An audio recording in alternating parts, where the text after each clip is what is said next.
Hello, and welcome to the Kathleen Sprackman podcast. I am a woman on a mission to help people get their Zettelkastens up and running, apparently. And tonight, my question that I'm dealing with comes from Christian. Christian asked me if I would be so kind as to dedicate a video for someone who wants to change from a category-based system with a Shepard Lumen style of numbering over to an effortless numbering. How would he go about doing that? And I'm going to show two methods today for doing that. And I will move you over to the cards and we'll get started. By the way, this method could also be used to change from any numbering system to any other numbering system if you change your mind. One thing you will not do is renumber any existing cards. That's the no-no. That's a waste of time, and any numbering system can coexist with any other numbering system, and you'll see an example of that happening in tonight's example as well. So let's go over and see how easy it is to literally change numbering systems in the middle of the stream if you want to do it. Never renumber a card. It's not necessary. Okay, let's take a look. Okay, here I am on my desktop, and I have a card that is created using the Scott Shepard numbering system, and you can recognize it right away because he has a 4-digit category number, and he likes to divide off his depths using slashes. If you know my effortless numbering system, I do either use or don't use a category, separate it with a dot if I do use it, and then I go number letter. So in my numbering system, this would have just been using a category, 5167 dot, a 6C. 5167.6C. Now, how did I end up with a card using Scott Shepard's numbering system in my Zettelkasten? Well, the answer to that is that I joined Scott Shepard's Right to Freedom program. And in fact, I produced my book, Writing with Emotion, in that program. And he helped me get it out of my class notes for my 35-week program, Reawaken the Dream of Writing, and into a book form where I could share it with a wider selection of people. In his Right to Freedom program, he actually instructs us to create certain bib cards, and I've got an entire clump that relates to my experience of being in that program. And they're all created with Scott Shepard's numbering system. Now, does it work? The crazy thing is, it works just fine, even though it lands right in the middle of my Zettelkasten. 5167 comes right after my section, 5140, using the note box. My cards number on the left, his number on the right, but there they are. They slip right in, and they run all the way up to my section, 5200, building a character profile. So it just lands right in the middle of my material, and it doesn't cause any problems being there. It's a different numbering system. The card letters are all on the right instead of the left, and it causes no problems whatsoever. But it's not my numbering system, and so where would I go from this to build onto it and into it? And that, I'm going to answer that along with this very card that I pulled. Okay, this card was part of a journey where we're supposed to log or create our hero's journey into what Scott refers to as a zone of mastery, where we acquired the capability to create the book that we created. And so for me, when I examined it, mine was not anything like a normal hero's journey. I didn't leave home and follow a quest and be challenged and go through this linear course, fight off dragons, win a prize, come home and bring the prize back to my village. My journey was nothing like that. In fact, what happened to me was that I was trying to solve a problem for my niece who could not enjoy her writing hobby because she was busy homeschooling 3 boys, and she did not have enough time to sit down and do a period of writing. And so I was trying and struggling with how can I help her set up a system that would enable her to effectively write even with short time periods. And so I was trying to solve a problem. And I worked on that problem from August of 1922, a full year before I delivered my first lesson in the Reawaken the Dreams course in August of 23. And now it's August of 24. So that we're talking about a 2-year time span here. And for me, it wasn't a journey, it was a confluence. And it's part of the reason why I so much love my Zettelkasten, because so many things came together for me in this Zettelkasten as I was adding to my knowledge with this problem in the back of my mind. And without a Zettelkasten, I'm quite certain that all of these areas would not have come together. I pulled the notes. Many of you know that I like to do my notes in a yellow legal pad. Let me get the glare off of that. And this is where I did my notes on what areas all came together for me to be able to have created that class.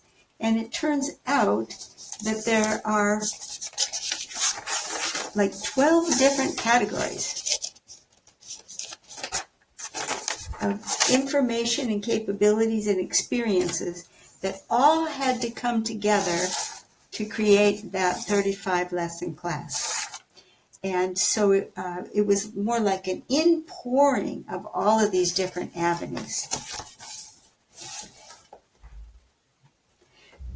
So for me to turn that list into cards, which I thought I had done, but when I went to create this lesson, I had not done it, so I did 2 of them tonight. I created 2 cards of the first 2 methods, and it's been so refreshing to go back through that I probably will create them all. And here is the simplest way to convert over from one numbering system to the other. In this case, if I was okay with the categories, but I did not want to continue the /number, /number, if I wanted to switch over and pick up where I left off and go forward with effortless numbering system, these cards show you how to do it. And it really, really couldn't be any easier. All I have to do for that is write out the full number that's the parent, put a dot to show that I'm switching numbering systems, and the first card is dot 1, and the second card is dot 2. If another card chooses this card as its parent, it would be dot 1A. Same way here, dot 2A. And from this point forward, I would do effortless numbering. That's one solution. It's not the only solution. Now, what if instead you had a problem with the whole concept of this? You didn't want to do the categories anymore. You didn't like the existing slashes, and you kind of wish you could start fresh, but you don't want to get rid of the cards that you've already got in your system. That's a lot of work, and we know we do not renumber cards. Well, then what would you do?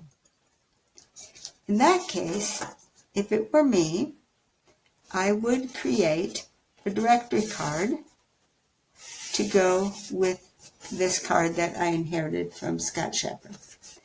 And all of my directory cards have the same number as the other, and I just put it on a different color card. That way I don't have to get silly with numbers. and I know it's not a real part of my Zettelkasten. It's a supporting card for this one. And I would just number it with Scott's name here, that's a stage 3 hero's journey. And I would show down here that I'm starting a brand new category-free number. It starts number, letter, number, letter. If this were the first one going in, it would be simply card 1. And I would give it a name like My Journey Was a Confluence, something that would pick up this memory prompt phrase. Maybe I would actually use this memory prompt phrase. I probably would do that. And then I would create a new card that would be card 1, which would essentially be this card, because what I want to share with you is this material in black.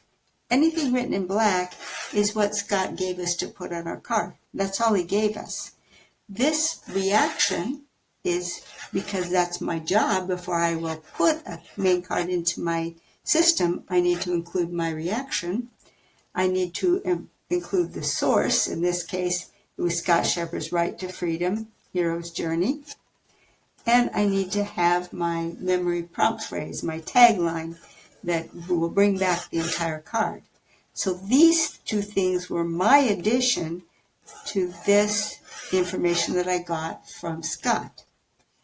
So if I were going to convert numbering systems, I would probably either reproduce this card and leave this one here and give the new one a card number 1. That's probably the most likely way I would do it. Or I could potentially leave this number on the left and simply put card number 1 up here and refile it. But to me, I don't like doing that because I don't believe in renumbering cards, and that would effectively be renumbering a card, and I would have a hole in my 5167s where this card belongs. So I would tend to reject that and simply make a new card that pretty much reproduces this card. Then what would become of these guys? The remaining cards now, instead of being 5167-6/3, they wouldn't be coming off of this number. They would simply be coming off the number 1, the first card in my new numbering, and this card would be 1A, and this card would be 1B. And as I gradually completed out all of these different confluences that had to come together to make up the knowledge base that I needed for my course, Reawaken the Dream of Writing, and subsequently my book that summarized the course, these would become 1A, 1B, 1C, 1D down the line. And as these cards had cards that chose them as parents, they would go, for instance, 1D1. And I would just pick up the numbering system. So at any point in time, if you want to switch from a convoluted numbering system and switch over to category-free numbering, you can do so via a directory card where this is a link.